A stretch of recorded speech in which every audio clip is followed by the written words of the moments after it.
Hello friends, welcome to Henry Appliances and PCB repair.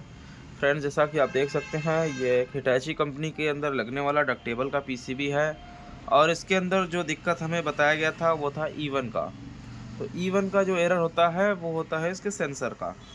और ये जो सेंसर था यहाँ पर निकला हुआ था, तो इसकी जगह हमने एक रजिस्टर लगाया है 10K का। और इसके अंदर जब हमने सेंसर लगाया तो उसके बावजूद भी E1 का एरर हमें देखने को मिल रहा था।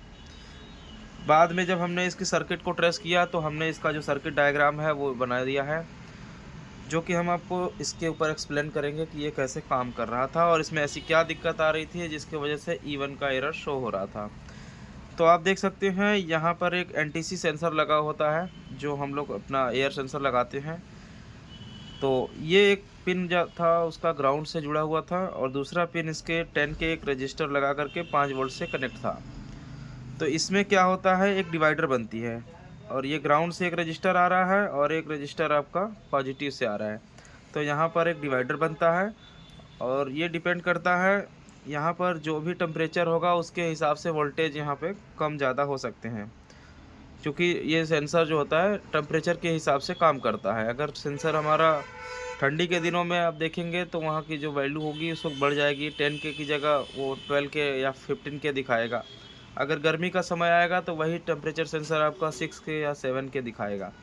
तो इस तरीके से यहाँ पर जो है वोल्टेज घटता बढ़ता रहता है, जिसकी वजह से हमारे माइक्रो कंट्रोलर को जो है ये बात पता चलता है। तो अब यहाँ पर आप देखेंगे एक 1K का रजिस्टर लगा हुआ है और एक कैपेसिटर लगा हुआ है। तो ये क्या करता है, इसके अंदर किसी भी प्रकार का जो नॉइज़ होता है या हार्मोनिक्स होता है उसको ये रिमूव करता है। इसे बोलते हैं लो पास फिल्टर सर्किट। तो यहाँ तक तो क्लियर हो गया है। अब उसके आगे हम बढ़ लेते हैं। अब ये देख सकते हैं आप, एक LM358 IC लगी थी जो कि ये ऑपरेशन एम्पलीफायर थी और इसके अंदर जो है ये नॉन इन्वर्टिंग पिन पे चला गया था। लेकिन यही वजह था यहाँ पर दिक्कत होने का। ये हो क्या रहा था, यहाँ पर जो नॉन इन्वर्टिंग पिन था उसके अंदर से हमारा जो वोल्टेज 2.5 या 2.4 होना चाहिए था, यहाँ पर वो वोल्टेज ग्राउंड आउट कर रहा था। तो ग्राउंड आउट करेगा तो आप देखिए किस तरह से काम होगा फिर। अब आप देखिए यहाँ से ग्राउंड आया और ये भी ग्राउंड ही है। अब ये भी ग्राउंड से जाएगा तो यहाँ पर मिल जाएगा आपस में, तो दोनों ही ग्राउंड से मिल जाएंगे तो यहाँ पर कोई भी वोल्टेज देखने को नहीं मिलेगा। तो यहाँ पर हमें कुछ मिली वोल्ट दिख रहा था उस वक्त।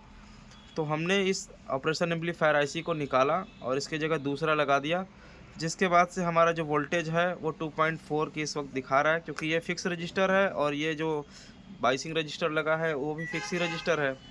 तो यहाँ पर हम एक बार चेक कर लेते हैं इसको। तो इसके हम सेंसर पे रख देते हैं। आप देखेंगे 2.485 लगभग दिखा रहा है।